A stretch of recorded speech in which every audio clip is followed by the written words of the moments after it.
আমার কাছে খুব কষ্ট লাগে একটা শহীদ পরিবারের হাতে চেক তুলে দিতে। কোনোভাবেই কি এটা পূরণ করা সম্ভব? আমরা কাঠগড়ায় দাঁড়াবো যদি আমরা কিছু করতে না পারি।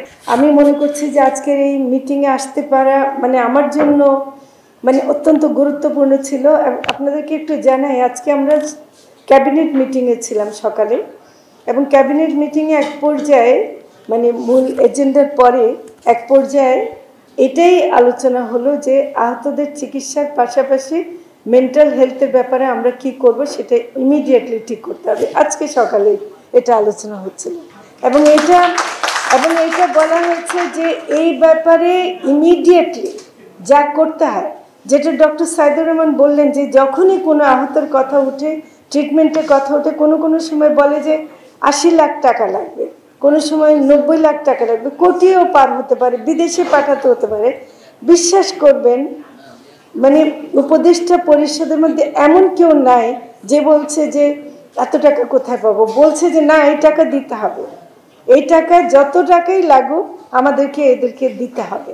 এবং সেটাই কিন্তু এই পুরো উপদেষ্টা পরিষদ এবং সরকারের মনোভাব, যে আহত শহীদ পরিবার, তাদের পাশে থাকা, তাদের সাথে থাকা, তাদের জন্য যদি আমরা করতে না পারি তাহলে এই সরকারে, আমি আজকে বলছি, আমি একজন উপদেষ্টা হিসেবে বলছি, আমার থাকাটা অপরাধ হিসেবে নেব আমি, যদি আমি কিছু করতে না পারি।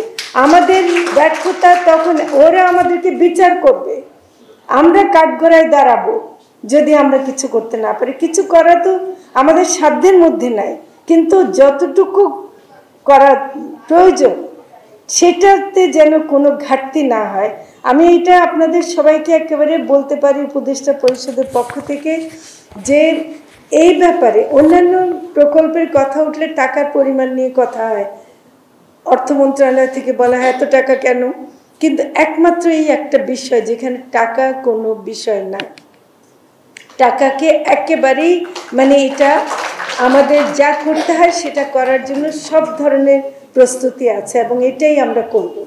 তো সেজন্য আমি বলছি যে এখন কিন্তু তাই বলে আমাদের এইটুকু করেই শেষ হবে না। আমার কাছে খুব কষ্ট লাগে একটা শহীদ পরিবারের হাতে চেক তুলে দিতে। কোনোভাবেই কি এটা পূরণ করা সম্ভব?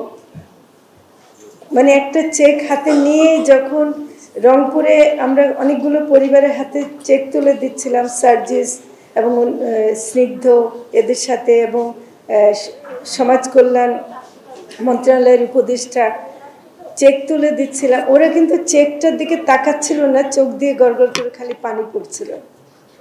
এই চেকটা আমাদের দিতে হয়, কিন্তু এই চেকটা যে দিতে হচ্ছে এটা একটা ভীষণ কষ্টের একটা দিক, কিন্তু আমরা যেন আমাদের কর্তব্য থেকে সরে না আসতে পারি। আর সালমানের একটা কথা, যেটা আমরা যেন বাইরের কোনো শক্তিকে বা কোনো অপশক্তিকে ভয় পেয়ে আমরা যেন দেশ গড়ার কাজ থেকে পিছিয়ে না থাকি।